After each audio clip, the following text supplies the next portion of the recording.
Hola, ya está terminando el mes de mayo, este mes que está dedicado a la Santísima Virgen María.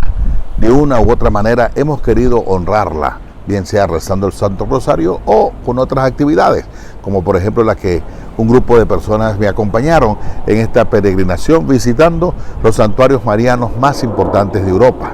Iniciamos nuestra peregrinación visitando Fátima en Portugal, luego la Virgen del Pilar en España, pasamos luego a Lourdes allá en Francia y terminamos recientemente aquí en Medjugorje, donde honramos a nuestra Madre, la Santísima Virgen María, quien nos invitaba a la conversión y a la penitencia. Es por eso que muchas personas suben esta montaña, este monte donde ella se apareció a estos 6 jóvenes desde el año 1981, dando importantes mensajes para cada uno de nosotros. Y uno de los mensajes es que hagamos penitencia y que hagamos sacrificio. También es conocido Medjugorje como el confesionario del mundo.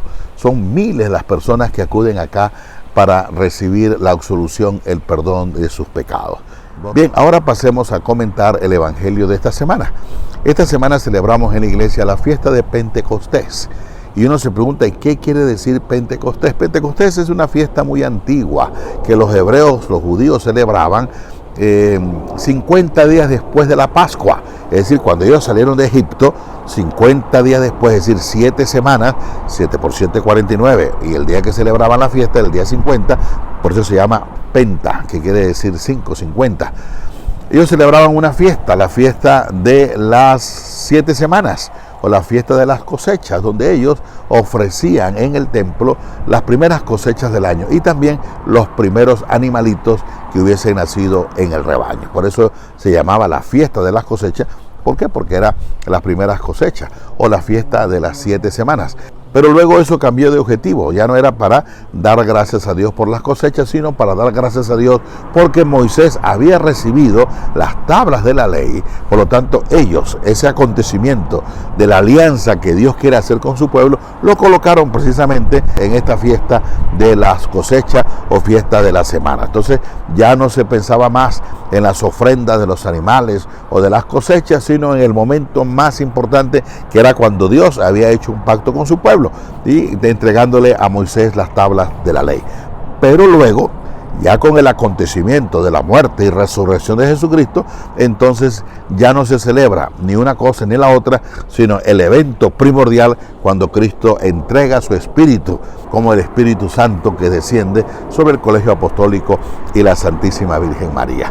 Por eso hoy la Iglesia celebra la venida del Espíritu Santo sobre el Colegio Apostólico. Escuchemos el Evangelio de esta semana.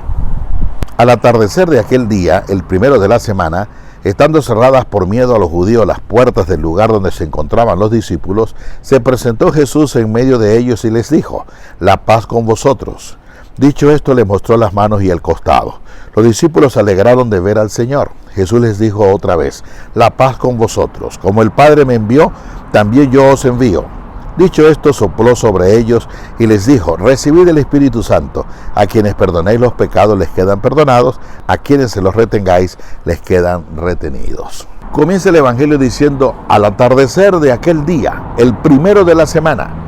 ¿Cuál es el primer día de la semana? Ciertamente el día en que Cristo resucitó, es decir, el domingo. Para nosotros el domingo es el día más importante de la semana, precisamente porque Cristo resucitó. Para los judíos el día más importante es el día sábado. Pues bien, ese mismo día, recordemos que por la mañana María Magdalena fue al sepulcro y encontró la tumba vacía. Pues ese mismo día, por la tarde, es cuando Jesucristo se presenta en medio de los discípulos. Estando cerradas las puertas por miedo a los judíos, se presentó Jesús en medio de ellos.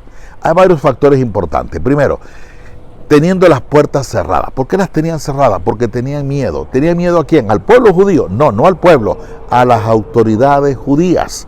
Porque si las autoridades judías habían hecho posible la condena de Jesús, naturalmente a ellos también les podía pasar lo mismo. ¿Por qué? Porque resulta que cuando el sumo sacerdote interrogó a Jesucristo, no le habló, no lo interrogó sobre su persona, lo interrogó sobre sus discípulos y sobre su doctrina. Por lo tanto, ellos sabían que si ya habían ido por Jesús, naturalmente iban a ir por cada uno de ellos. Es por eso que tenían miedo, porque Jesús no era el único peligroso, era su doctrina, era su enseñanza. Ahora bien, se presenta Jesús en medio de ellos, no se presenta ni adelante, ni atrás, ni en lo alto, en medio de ellos.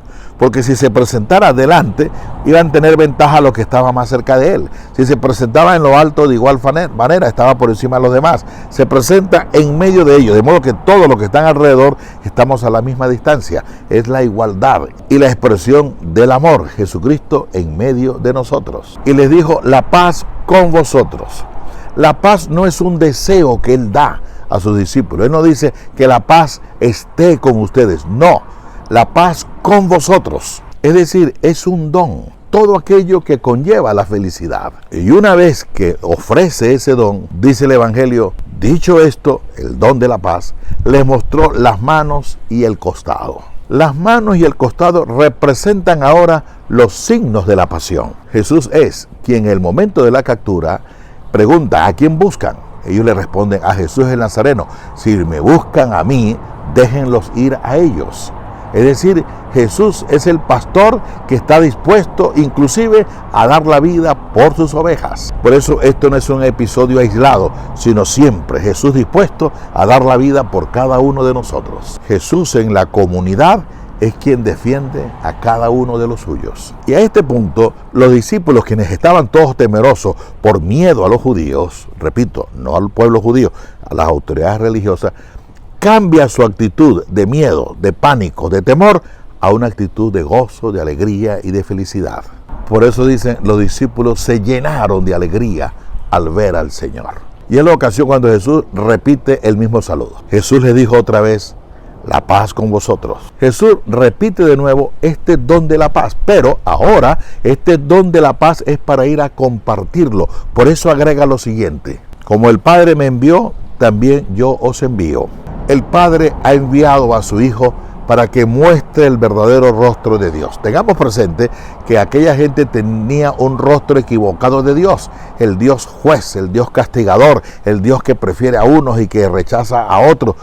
Jesús viene a presentar un Dios totalmente distinto, un Dios misericordioso, un Dios de amor, un Dios de perdón, un Dios muy cercano a cada uno de nosotros. Un Dios lleno de amor que inclusive está dispuesto a servir a los demás. Y esto lo manifiesta Jesús precisamente con ese gesto tan significativo como fue el lavarle los pies a sus discípulos, diciéndonos con otras palabras de que Dios no es quien ha venido a ser servido, sino a servir. Luego agrega el Evangelio, dicho esto, sopló sobre ellos. Dicho esto, ¿cuál es esto? Precisamente esto, la paz con vosotros. Luego sopla sobre los discípulos. Este soplo es un soplo divino, aquel que Dios en el Antiguo Testamento, en el libro del Génesis, dio sobre el hombre y que recobró vida. Es decir, nos remonta a una creación. Ahora en este caso sería una nueva creación. Y en esa nueva creación es cuando nos da su Espíritu. Por eso dice, recibid el Espíritu Santo. Jesús nos había dicho que Él da su Espíritu sin medida. El don del Espíritu es total, pero ya dependerá de la persona el acogerlo o el rechazarlo. Este es el don de la plenitud, el don del Espíritu, el don de la fuerza divina, que precisamente se viene a llamar santo por esa cualidad, por esa actividad que es capaz de separar al hombre de las esferas del mal. Continúa el Evangelio diciendo, a quienes perdonéis los pecados les quedan perdonados, a quienes se los retengáis les quedan retenidos. Jesús nos está dando una responsabilidad a toda la comunidad. Toda la comunidad debe ser como esa luz que se expande, donde todos puedan sentir la expresión del amor. En cambio, aquellos que en lugar de ver la luz, se mantienen aún en las tinieblas, para ellos Jesús ha dicho que quien hace el mal prefiere las tinieblas a la luz, prefiere vivir en la oscuridad. Por eso con estas palabras Jesús nos da una responsabilidad a toda la comunidad, de querernos, de amarnos y de perdonarnos. Pues bien, que Dios y la Santísima Virgen María les bendiga, les acompañe y que el próximo mes que ya se acerca, que es el mes de junio, dedicado al Sagrado Corazón de Jesús, también sintamos ese amor de Dios. Que Dios y la Virgen les bendiga, en nombre del Padre, del Hijo y del Espíritu Santo. Amén.